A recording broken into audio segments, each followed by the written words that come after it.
Well, now we're on to the final part of the show, and it's the dark horse picks this week around Colonial Country Club. The guys with the high odds. Who's going to go out there and do it for us? Jay Kaplan is here, and well, where do I start? Last week for the PGA, you'd picked Matt Jones, who got off to an incredible start on Thursday, but we got very carried away and we were texting about it. We put it on our Secret Golf Twitter, and it didn't work out so great for Matt Jones. However, your second pick was Charlie Hoffman, who finished in a tie for 17th. Well, I don't know how to feel about this week. The whole thing was a whirlwind of emotions. First of all, I'm 50 years old.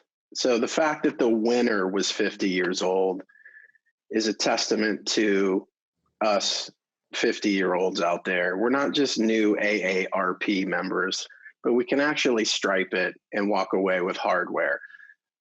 On the flip side, I think 5 holes in, I sent you a text that Matt Jones was 5 under, and I was like, I'm going to win this thing, and I'm going to be the 50-year-old hoisting the trophy this week.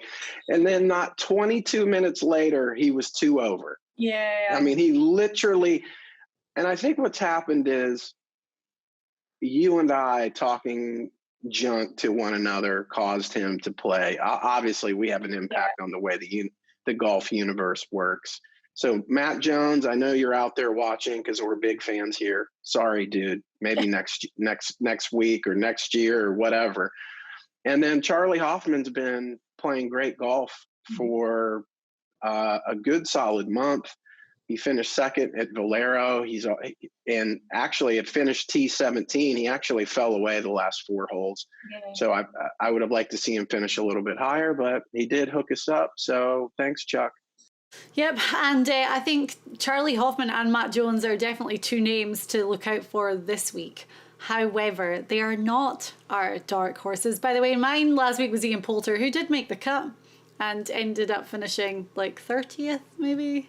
Yeah, I'm sure. Yeah, good. I'm sure by him making the cut, he ran out and bought a new Ferrari to celebrate. I'm sure he was ecstatic. Okay, well, we have 3 dark horse picks. I have 1 and you have 2. I'm going to start with mine this week, actually, only because sometimes I have to change up my strategy and just go with the name that jumps out. And today, everything is telling me to go for the 2015 champion of this event, Chris Kirk. Now, I've got a lot of reasoning as to why. First of all, I mean, he's won on the course before, so we always rank that highly.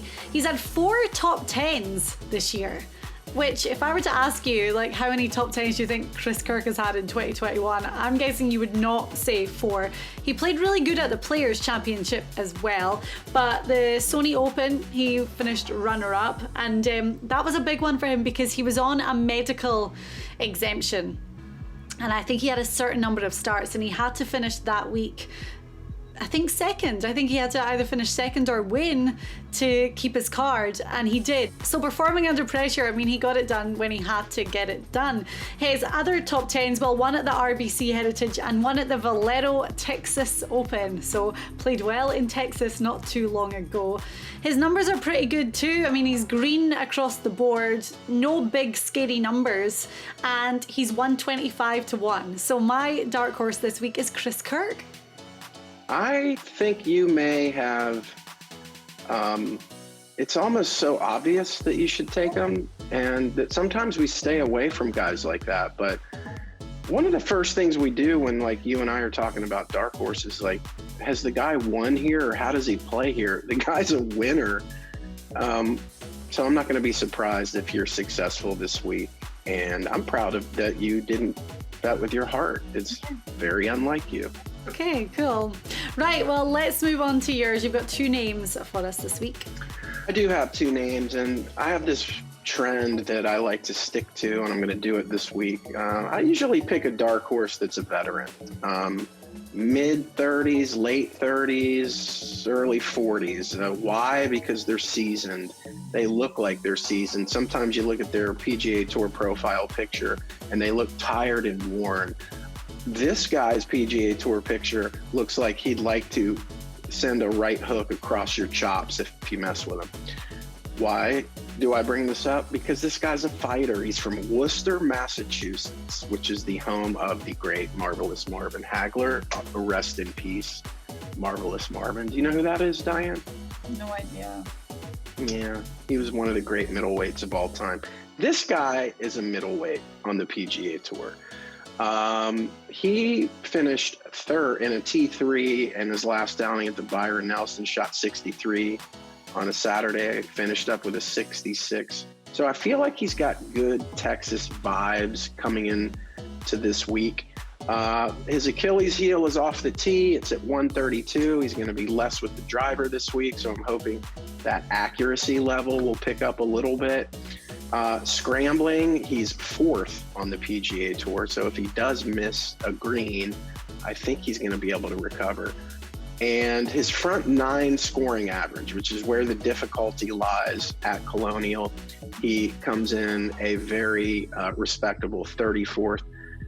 He's also won 3 times on the PGA Tour, so he knows how to get it done. My first dark horse of the week is the stone-faced Scott Stallings. Oh, okay then. He's been playing good. He's been playing really well. So immediately when I saw the names, I thought good pick in Scott Stallings. What's he odds wise again? Scott Stallings is coming in at 110 to 1 in Vegas. So pretty good odds for a guy that is feeling good about himself and is feeling good playing in the state of Texas. Okay, good. Scott Stallings is your first one. Who's your second? My second one is coming in at 250 to 1. So he's a darker dark horse this week. And one thing I really like about this guy, ranks third off the tee with driving accuracy on the entire PGA Tour. That's a huge statistic. So he's going to be off to a good start on almost every hole this week. This is another former winner. This is another guy about late 30s, 38 years old. So he's been through trials and tribulations on tour. I think he's going to be motivated by what he saw over the weekend from Phil Mickelson. He's actually been playing decent golf for him. Midfield finishes in his last 2. His Achilles heel is going to be ball striking, which there is an emphasis on ball striking. So when I looked at him, I was like, can he overcome it? I'm going to say yes. Again, 250 to 1 in Vegas. My second dark horse pick is Brian Steward. Okay, I like it. I think Brian Steward could be a good dark horse pick week after week because he's consistently there and he'll have a hot round to really jump up, and it's just keeping that momentum going over the 4 days. But he's like one of these quiet stalwarts on the PGA Tour week after week, so I like it. I'm going for Chris Kirk. You have Scott Stallings and Brian Steward. Good. I feel confident about our picks all in all this week. I feel good. Last week we had a good weekend, and I thought we finished well, and now we're starting to get our mojo back. And I told you, and I told all my mega fans out there that I went to Hawaii to find myself. I have found myself, and I'm ready to keep it going this week, Diane. Okay, and we, it's great to have Alex's insight into Colonial. Next week, we have another iconic course it's Memorial, Jack's Place at Muirfield Village. Again, another course that we know well, Elk knows exceptionally well. So we will be back with our tour report then. Good luck this week.